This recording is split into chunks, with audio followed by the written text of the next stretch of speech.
Индия. Страна с многовековой историей и многообещающим будущим. Индия сохраняет свое культурное наследие, но при этом развивается огромными темпами.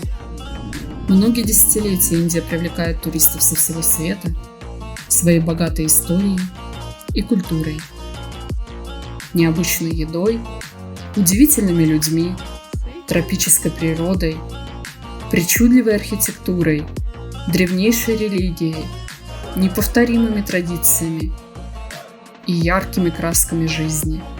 Каждый регион Индии уникален своими природными условиями, этническим и культурным характером. В Раджастан люди отправляются за эстетическими впечатлениями от сказочной архитектуры, встречами с экзотическими животными и наслаждением восточным колоритом. Это край пустыни царского величия, отраженного в старинной архитектуре столицы региона – Джайпура. В Бангалор и Кералу люди едут за сравнительно недорогим, но эффективным лечением. Там работают лучшие индийские врачи с международной практикой и наиболее благоприятный климат для восстановления здоровья. Бангалор также знаменит историческими событиями, необычной архитектурой и удивительным садом, где собраны чудесные и редкие растения со всего света. Любители гор направляются в несравненные Гималаи, мусульманские северные регионы, например, Кашмир, или буддийский Сиким. Здесь, в Сикиме, шумят холодные горные водопады, и острые пики гор скрываются за густым туманом. Здесь царит вечный покой остроконечной Качиджанги, третьей вершины мира, которую в народе прозвали «спящим Буддой». Ну и, разумеется, многие туристы непременно едут к океану, чаще всего в Гоа. Хотя воды Индийского океана омывают огромную территорию страны, и в Индии насчитывается десятки туристических прибрежных зон. Одна из них находится в Пури, в штате Ориса. Там теплые воды Бенгальского залива и удивительные памятники истории.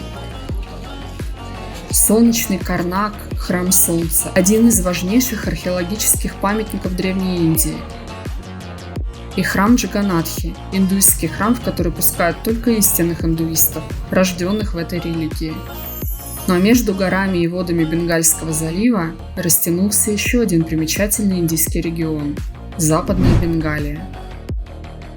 Именно отсюда началось завоевание Индии Остинской компанией, и именно здесь британцы основали свою величавую столицу – Калькутту.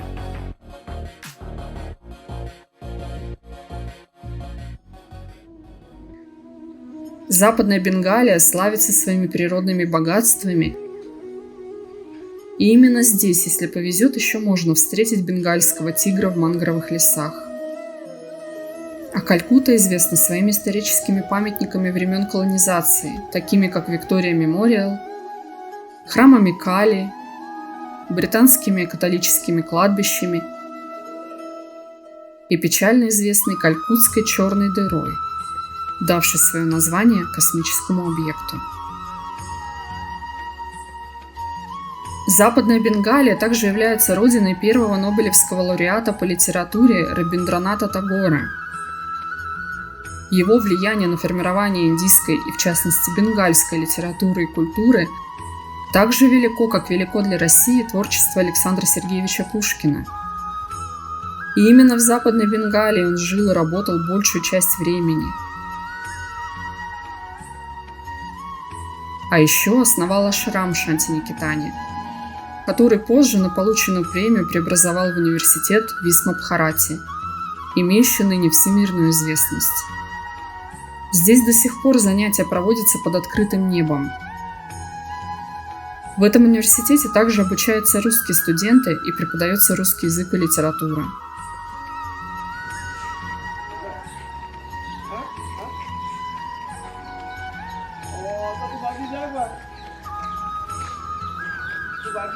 Однако есть в Западной Бенгалии место, которое привлекает наших соотечественников значительно больше.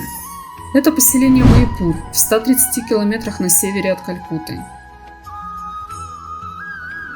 Сюда едет особая категория русских туристов – кришнаиты, поскольку в Майпуре располагается несколько храмов Искон – Международного общества сознания Кришны. Движение сознания Кришны было основано в прошлом веке бенгальским монахом Бхактивинандой Свами Прабхупадой и представляет собой наиболее крупную ветвь гаудия вайшнавизма, который в свою очередь берет начало от одного из 4 основных направлений индуизма. Последователи данной ветви поклоняются Кришне как верховной форме Бога и известны миру как кришнаиты или вайшнавы. Харе Кришна, Кришна Кришна, Харе Харе. Это религиозное течение неоднозначно и имеет спорную репутацию. Кто-то всю жизнь самоотверженно придерживается его убеждений, а кто-то уходит разочарованным. Но одно бесспорно – ныне кришнаизм является значимым культурным явлением, сумевшим привлечь в ряды своих последователей огромное число людей со всего мира, в том числе из России и стран СНГ. Пожалуй, можно его смело назвать самой популярной индийской религией среди наших соотечественников. В основном в Майпур приезжают паломники, уже знакомые с данной религией, хотя иногда туристы заезжают сюда ради любопытства или осмотра достопримечательностей, но решают остаться на длительное время. Во многом на это решение оказывает влияние наличие в Майпуре русской общины, которая помогает адаптироваться в стране.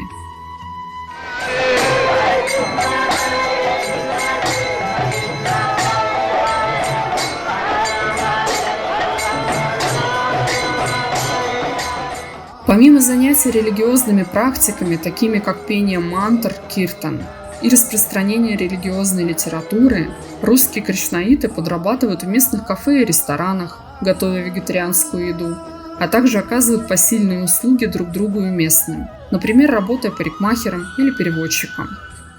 Однако для большинства из них религия занимает основное место в жизни, и вся их деятельность так или иначе связана с ней.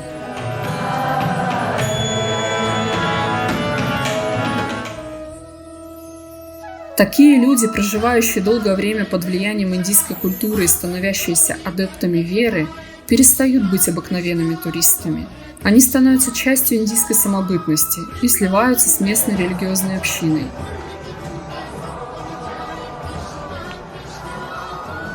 Но несмотря на это, они все равно остаются иностранцами, не всецело индийцами, хотя уже и не вполне русскими. Несмотря на то, что большинство индийцев благосклонны к россиянам, они не могут считать нас полностью своими. Слишком велико различие во внешности, воспитании, культуре, несмотря на адаптацию к местным условиям. Поэтому поддержка соотечественников всегда остается актуальной. И не только в первое время, когда особенно необходима помощь в адаптации, но и в дальнейшем, когда нужно удовлетворить потребность в общении на русском языке, оставаться включенным в культуру своей родной страны, находясь далеко за ее пределами, а также сохранить в себе русский дух. В этом во многом помогают русские культурные центры, расположенные в крупнейших индийских городах. В Калькутте это Горький Садан, дом, названный в честь самого известного в Индии русского писателя Максима Горького. Каждый индийский школьник знает его роман «Мать». В русском доме проходят различные мероприятия, дающие возможность отмечать национальные праздники и важные события. Более того, есть возможность вовлечь в русскую культуру членов своей интернациональной семьи, особенно детей. А участие индийцев, увлеченных русской культурой, способствует культурному обмену. Например, в этом году 8 марта в честь Международного женского дня в Горьком Садане была проведена выставка работ женщин-художниц из России, Индии, Китая, Бангладеша и других стран. На этом мероприятии была возможность познакомиться с творчеством талантливых художниц и узнать, какие темы они отражают в своих произведениях, насколько отличаются индийские мотивы от мотивов в творчестве китайских или русских художниц, какие стили они используют и что хотели сказать своими творениями. Также на каждое значимое событие в русском центре проходят объединяющие мероприятия. Масленица знаменуется хороводом, веселой борьбой, блинами и сжиганием чучела зимы. На 9 мая в Горьком Садане традиционно проходит бессмертный полк, в котором почитается память дедов, переживших страшное время. День народного единства – повод собраться вместе и вспомнить народные песни. И даже дни рождения русских писателей отмечаются здесь конкурсами чтецов.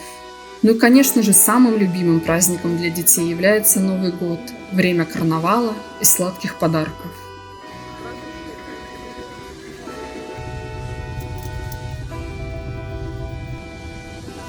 Русский культурный центр является для нас маленьким островком Родины, вдали от нее. Как бы ни была дружелюбна чужбина, сердце все равно скучает по родным краям. Я, как человек, рожденный в Сибири и никогда не увлекавшийся Индией, с трудом адаптировалась к местной жаре, еде и культуре. Very different feeling. One side is very horrible sometimes because India is a very different country from Russia. И я благодарна за то, что в самое сложное время смогла получить помощь соотечественников, которые уже прошли этот путь. Теперь я живу на 2 страны и 2 дома. Россия – моя родина, в которой у меня остались родственники и друзья. И Индия – родина моего мужа, в которой живет вся его семья, включая меня. Я по-прежнему люблю свою родину и скучаю по ней. Но учусь любить Индию как свой новый дом. Изучать ее культуру и традиции, адаптироваться к погодным условиям, дружить с людьми и познавать характер этой страны. И я рада, что имею возможность поделиться своим опытом с вами.